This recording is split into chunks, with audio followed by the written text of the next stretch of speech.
Salut. Je suis vraiment désolé de réveiller ce terme, mais je me rends compte que beaucoup de personnes traversent encore cette situation et je peux entièrement comprendre à quel point cela fait souffrir et à quel point on peut se sentir brisé de l'intérieur quand la personne, qui nous aimons, décide de ne plus répondre à nos sentiments. C'est une épreuve terriblement douloureuse de voir la personne qu'on aime s'éloigner, surtout quand on se retrouve face à l'incompréhension et aux questions sans réponse. Si tu rencontres déjà cette situation, c'est tout à fait normal que tu te sentes déchiré en ce moment. Si je te parle aujourd'hui à travers cette vidéo, c'est pour t'aider à traverser cette tempête émotionnelle sans aucun jugement. D'abord, il faut que tu changes ton état intérieur pour commencer à respirer et à y voir plus clair. Une rupture ne signifie pas forcément que tu as mal agi.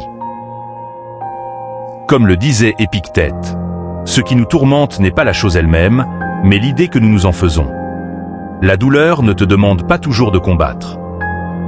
Parfois, elle te demande simplement de l'accepter, pour pouvoir te relever. Sois doux avec toi-même. Ton cœur est blessé. Traite-toi comme tu traiterais un ami cher. Ce qui nous tourmente n'est pas la chose elle-même, mais l'idée que nous nous en faisons. Pour que je puisse t'accompagner au mieux dans les prochains jours, j'aimerais que tu fasses ceci. Sois honnête avec toi-même. Dis-toi tout ce que tu as sur le cœur sans hésiter. Cela te permettra de découvrir en toi que tu es la personne qui conquit et pas la personne qui est conquise.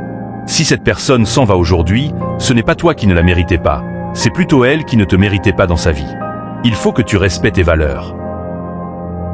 Ce n'est pas facile d'oublier une personne qu'on a trop aimée, mais dans ta tête, n'attends plus jamais qu'elle revienne. Et maintenant, si tu es d'accord avec moi, tu dois me le faire savoir. Pour adopter cette mentalité, tu dois l'écrire. En l'écrivant, tu acceptes d'ouvrir les yeux, de ne plus marcher la tête tombée. Et puisque ce cycle ne finit jamais, de pouvoir renverser la situation et de ne plus être victime de autres émotions comme celle-là. Écris maintenant en commentaire. Mental, comme tu l'entends, mental. En écrivant ce mot, en fait, tu acceptes le contrat moral avec la version de toi-même qui viendra tout changer dans ton existence. Celle qui stipule que tu restes à tout jamais une personne maligne, même dans la sérénité. Et il n'y a que les plus malines qui gagnent. N'oublie pas, abonne-toi pour la bataille.